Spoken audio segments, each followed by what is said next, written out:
So the next point here is that time is your enemy. And the reason we say that, and there's another saying that says time kills all deals. Momentum's very important here as one important concept, but completely separate from that is this notion that from the moment that you reach out to potential bidders to the time that you close your transaction is when you are most vulnerable, okay? That is when you're most vulnerable. So you need to do everything you can to keep that window of vulnerability as short as you possibly can, okay? Because once you're closed, everybody knows and you're fine. You've sort of passed through to the other side, okay? So I think it's similar to actually packing your parachute before you go skydiving, okay? When you jump out of the plane, once the horse is out of the barn and you step off the ledge and you're going, you better make sure that the chute's going to open, and you want to make sure you kind of come to the safe landing. You want to make sure that preparation is as good as possible, and we talked about that a lot yesterday about the importance of preparation. But there are a number of steps that we can take to minimize it. But I'm going to just stop there and turn it over to Curtis just to sort of make some opening remarks on that. Well, I think the steps leading up to your process and having a timeline in mind in terms of when you're going to go out to market, what kind of materials are you going to go out with, how much time are you going to allow prospective bidders to respond. Maybe there's a logical buyer out there that you can avoid an extended, prolonged auction process, and that particular buyer has an inclination to purchase your business. So I think having a specific timetable about how the process will be undertaken, what materials you're going to deliver, what your on-site plant tours or site visits, and what kind of due diligence process you're going to provide, all go towards having a more efficient process and getting a definitive agreement as soon as you can. Yeah. I think in terms of trying to minimize risk with respect to leaks as part of that process, I think we're going to talk a little bit more about that, but there's all sorts of mitigating precautionary measures you can undertake as part of that process. I heard you talked about the sort of end of the process of the agreement. How long is that period typically from the time you've got a non-binding LOI to a definitive agreement? Boy, that's the $1 million question. Or $500,000. Yeah, exactly. Look, the reality is that usually at the non-binding letter of intent stage or MOU stage, diligence hasn't been conducted. If you've got a bunch of financial buyers in your process, they're absolutely robotic. They've got a system, they're going to go in, they're going to scrub everything, and they're going to leave no stone unturned. You get a strategic buyer, they know your business probably as well as you do, so they're looking for very focused information. They're probably looking at your talent, your people, they're looking at other things. And so typically in a normal process, in a mid-market deal, we typically allocate 30 days or so. We could do it quicker than that. If there's some fairly contentious issues, it could extend even further than 30 days. But sort of as a rule of thumb, I would have thought 3 to 6 weeks you should have a definitive agreement. I think the issue here that we're seeing, mainly my experience has been on the buy side, working with a lot of financial buyers, private equity firms.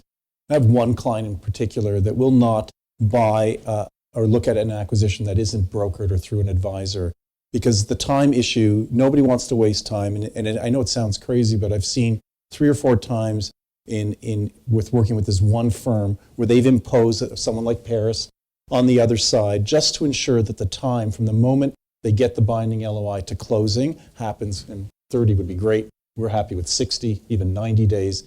A lot of entrepreneurial business, especially small, medium-sized enterprises, are not financially sophisticated. They have not put together the data. And Curtis was saying how detailed the scrubbing will be from a financial buyer. The worst thing you want to do is agree conceptually to a deal, then hand over information that is not verifiable and that a buyer cannot make a meaningful decision on. And that is a critical component of deal flow in terms of getting it closed. And time is your enemy is not just a cool statement. It really is the killer of all deals. When financial information and the legal documents are not able to move as quickly as you would want to on such a sensitive topic as selling my business. And for us, it's always been about managing, for our clients and for ourselves, managing the disruption that a deal like this or an event like this will cause. I just want to give an example for those businesses that do have the 3 generations of shareholders.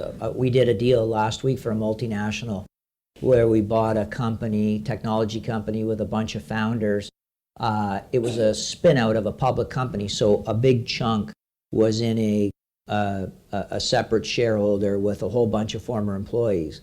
The deal to negotiate was quite easy, but then when we started trying to get signatures and people to sign off, all of a sudden we had several layers of approvals, and it tripled the time to get across the finish line. And so more parties, more decision making, more approvals. That tends to be an unwelcome variable.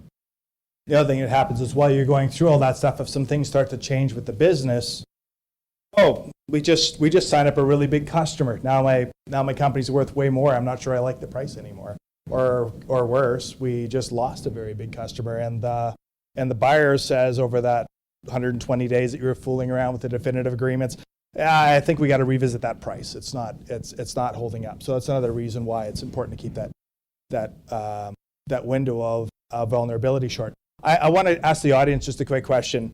In terms of processes, that for those who were around yesterday, there was some discussion about different types of sale processes that you can run through to run your business. The most narrow would be a negotiated transaction with one party.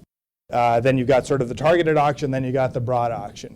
So of those 3, who figures that the exclusive negotiation has the lowest risk of leaks? Hands.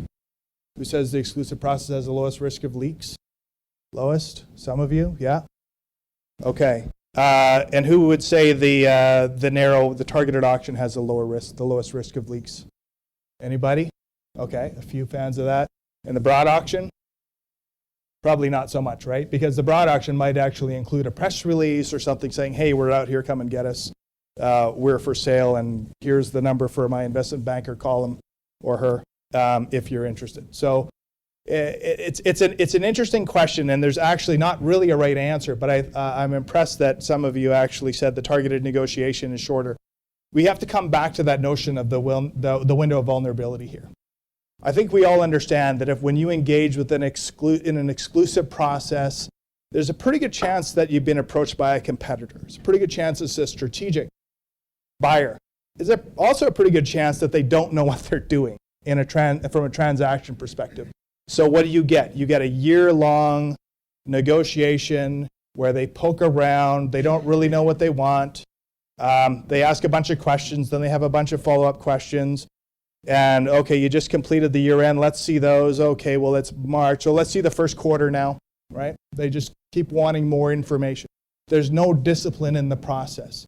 So for one thing, what happens is you have a process that drags on. You don't have enforceable deadlines. You don't have any competitive tension. And you have the golden rule, right? He who has the gold makes the rules. So what happens is they dictate the process, and they always want to take more time.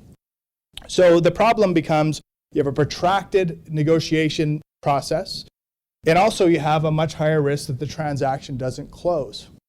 So if you enter into a sale negotiation with a competitor and your deal doesn't close, do you think you got pretty significant risk of a leak there? Do you think it might come out 18 months later that this company was in negotiations to buy your company? Pretty good chance, especially after people are out of the deal mode. It might slip, right? Especially if you have a very broad due diligence team.